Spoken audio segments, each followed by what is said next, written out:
আমাদের আদিবাসী যে লেখাপড়া, যাদের টাকা পয়সা আছে তারা লেখাপড়া করাইতে পারছে, যারা নাই তারা কি করবে, সরকারি যাইছে আর আসছে। এখন তো টাকা দিয়ে পড়াইছে তাহলে ছেলে পেলা মানুষ হয়েছে, কিন্তু এমনি তো সরকারি তো হয়েছে না। এবার তো সরকার অন্যরকম নিয়ম করে দিয়েছে। নিয়মে যে পরীক্ষা দেওয়াইলো, পরীক্ষাতে পাস করেছে তাদেরকে নিয়েছে, আর যারা ফেল করেছে তাদেরকে নেয়নি। দিয়ে কদিন ঘুরে ঘুরে দেখুন আবার সরকারি অনুমতি দিল, তখন দেখুন আবার নিল।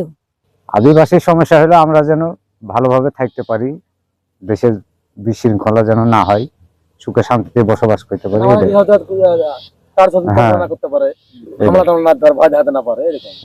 এরকম ভয়টা দেখায় কেন? না, দেখায়নি, তারপরও বলা যাচ্ছে না। আমি এর আগে কখনো ভোট দিইনি, এবারে নতুন ভোটার।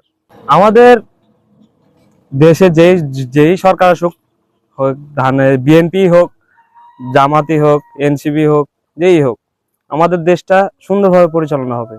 আমাদের রাষ্ট্র হবে আদর্শ রাষ্ট্র। রাস্তাপথ, স্কুলঘাট, তারপরে আপনার কর্মসংস্থা সবকিছু হবে আদর্শভাবে। তাতে কোনো অন্যায় থাকবে না, তাতে কোনো ভেদাভেদ থাকবে না, তাতে কোনো গরিব ধনী কিছু থাকবে না। তাতে আমরা সমানভাবে সমান অধিকার তাদের কাছে আশা করি। এখন আমাদের রাস্তাঘাট যেমন দেখছেন, আপনারা তো দেখছেনই, প্রায় রাস্তাঘাটে চলাফেরা করেন, দেখছেন আমাদের এদিককার রাস্তা কতটা একবারে খারাপ অবস্থা।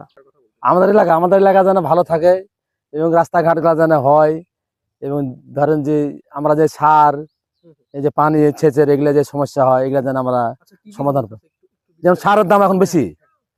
সার যেমন ছিল আপনার 1000 টাকা, 1050 টাকা, এখন নিচ্ছে 1450 টাকা, 1700 টাকা।